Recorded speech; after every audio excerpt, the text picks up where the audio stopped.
ઘણીવાર એવું થાય છે કે બધા એમ કે અમારે ઘરની લોન જે છે વહેલી ચૂકવી દેવી હોય તો આ બાબત ખાલી હું તમને એક જ જાતનું સાવધાની રાખવાની અહીં વાત કરું છું. ઈએમઆઈ સારી કે એસઆઈપી સારી? 5,000ની એસઆઈપી તમને ઘર પણ ફ્રી કરી દે છે, ઘર આખું, અને સામે એક આવકનો સ્ત્રોત પણ તમને ઊભો કરી દે છે. 5-6 વર્ષ સુધી તમારા જે ઇન્ટરેસ્ટની મેજર એમાઉન્ટ હોય છે ને એ 5-6 વર્ષમાં જ લાગે છે, કેમ કે આ એક જાતની ટર્મ લોન હોય છે કે જેમાં વ્યાજ અને મૂડી અને વ્યાજ બંને કપાતું જાય છે. શું પ્રિકોશન રાખો કે તમારા પાસેનું તમારું જે ઘર છે ને જસ્ટ અ કાઇન્ડ ઓફ એક જાતનું ફ્રી ઘર જ થઈ જાય. નમસ્કાર મિત્રો, ફરી એકવાર આપ સૌનું સ્વાગત છે ફાઇનાન્સ વિથ ડીઆરએસમાં.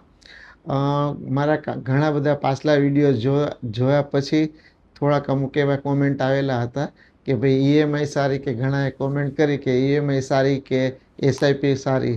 બરાબર, મેં ઘણીવાર મારા પાછલા વિડીયોમાં પણ વાત કરેલી હતી કે ભાઈ તમે લોકો તમારું પોતાનું જે ઘર લેતા હોય છે અર્લી શરૂઆતમાં, તો ઘર કેવી રીતે લેવું, અથવા ઘર જો લેવાનું જ હોય, ડેફિનેટલી લેવાનું જ હોય, તો એને શું પ્રિકોશન રાખો કે તમારા પાસેનું તમારું જે ઘર છે ને જસ્ટ અ કાઇન્ડ ઓફ એક જાતનું ફ્રી ઘર જ થઈ જાય. તો આ માટે મને એક બે એવા કોલ પણ આવેલા અને કોમેન્ટ પણ આવેલી કે તમે અમને કંઈક આ બાબત ક્લિયરિટી આપો કરીને. તો આ વિશે જ અત્યારે વાત કરવાની છે કે ઈએમઆઈ અને એસઆઈપી. બરાબર, તો હવે હું તમને ખાલી એક સિમ્પલ અને સરળ ઉદાહરણ આપું છું કે જ્યારે ઘર લેતા પહેલાં તમારે કઈ વસ્તુનું ધ્યાન રાખવું પડે. માની લ્યો કે તમારે ઘર લેવાનું નક્કી થઈ જ ગયું છે, કોઈ પણ કારણસર ઘણા એવા કારણ હોય છે કે ભાઈ ઘર લેવું પડે છે, ઠીક છે, તમે ઘર લીધું પણ ખરું. હવે માની લ્યો કે હું તમને એક ઉદાહરણ આપું છું કે જેના કારણે તમને ખ્યાલ આવી જશે કે એકચ્યુઅલી હું શું કહેવા માગું છું, અને તમારું ઘર કેવી રીતે એક જાતનું એમ કહો કે ફ્રી થઈ જશે. રાઈટ, તો એ કેવી રીતે?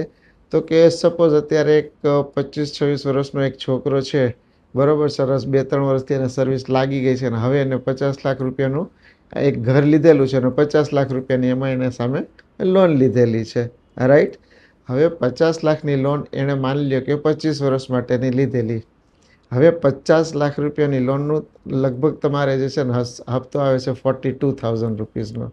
હવે તમે જો એક કેલ્ક્યુલેશન કરશો કે 42,000 ઇન્ટુ 25 યર્સ, બરાબર, 42 ઇન્ટુ 12, એક વર્ષના તમે ગણો અને એને ગુણ્યા 25 કરો તો એ તમારા કેટલા થશે, તો એ તમને હું એક પરફેક્ટ ફિગર કરી અને જણાવું છું. તો હવે સપોઝ દિનેશ જે 42,000 દર મહિને ભરે છે, તો એ 25 વર્ષ સુધી જો એ ભરશે ને તો આ 50 લાખ રૂપિયાની સામે એને ભર્યા છે 1,26,00,000 રૂપિયા 25માં વર્ષે.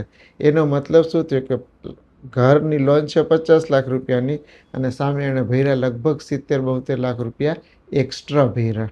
બરાબર, ત્યારે એનું ઘર થયું. બરાબર, તો હવે એની જગ્યાએ આપણે એવું શું કામ ન કરીએ કે આપણા ઘરમાં જે આપણે 72 લાખ રૂપિયા 75 લાખ રૂપિયા ઇન્ટરેસ્ટના આપ્યા, અથવા એમ કહો કે એક જ ઘરના પૈસા આપણે 3 ગણા પૈસા આપ્યા. રાઈટ, તો હવે એની સામે હું તમને એમ કહી દઉં કે જે તમારું 50 લાખ રૂપિયાનું જે લોન લીધેલી છે એની સામે તમે એમ સમજો કે ભાઈ હું 5,000ની એટલે 50 લાખના 1% 5,000 રૂપિયાની તમે દર મહિનાની એસઆઈપી શરૂ કરી દો. એનો મતલબ એવો થયો કે તમારે 42,000ની જગ્યાએ દર મહિને 47,000 ભરવાના છે, તમે એમ માની લ્યો.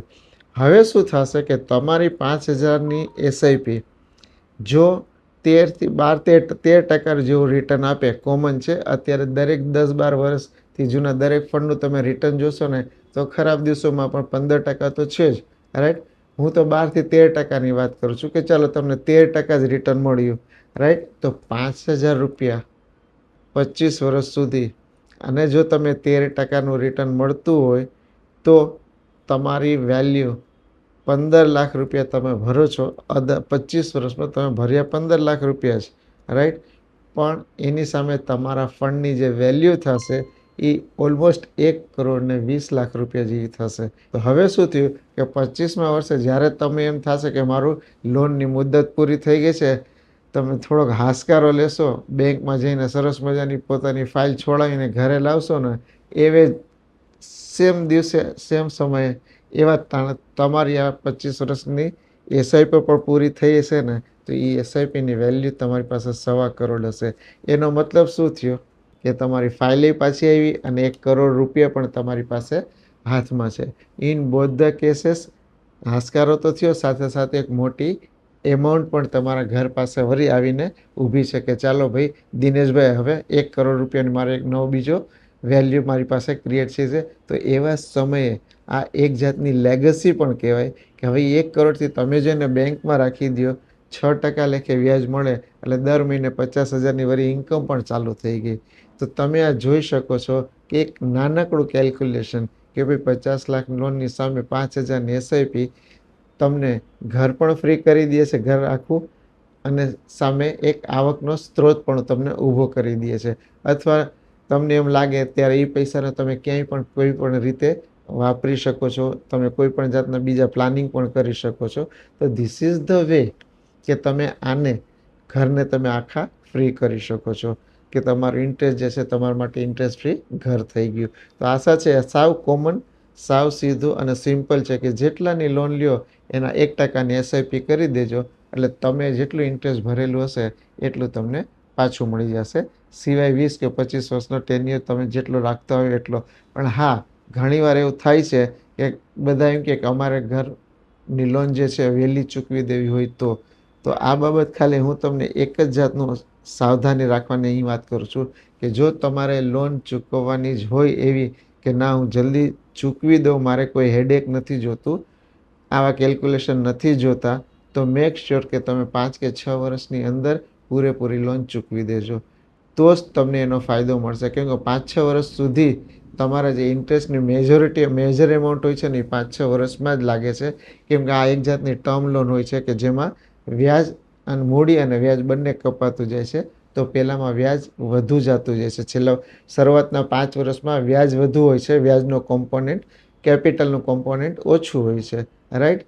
તો શરૂઆતના 5-6 વર્ષમાં જો તમે કેપિટલ ઇન્ફ્યુઝ વધારે કરી દેશો તો તમને ફાયદો થશે. જો 5-6 વર્ષ વયા જાય તો જરાય લોન ભરવાની ચિંતા કરતા નહીં, આરામથી એને ચાલવા દેજો. અને જે પણ એમાઉન્ટ તમારી પાસે આવતા હોય, જે પણ તમારો પૈસાની વ્યવસ્થા થતી હોય એને ઇન્વેસ્ટમેન્ટ કરી દેજો. You are in win win position, તમારે કાંઈ ચિંતા કરવાની જરૂર નથી, રાઈટ. તો આશા છે તમને આ એક સાધારણ કેલ્ક્યુલેશન ખ્યાલ આવી ગયો છે, તમને સમજ પણ આવી ગઈ હશે. જો સારું લાગ્યું હોય, સમજ આવી ગઈ હોય તો ડેફિનેટલી તમે તમારા સગા સંબંધીઓ અને ફ્રેન્ડ સર્કલમાં આને શેર કરજો, અને સારું લાગ્યું હોય તો સબસ્ક્રાઈબ કરજો, અને થોડી મને પણ પ્રેરણા મળે. મારી તરફથી આ વખતે આજે આટલું. આશા છે તમને આ વસ્તુ કેલ્ક્યુલેશન સમજ આવી ગઈ હશે. That's all from my side. Thank you. નમસ્કાર મિત્રો.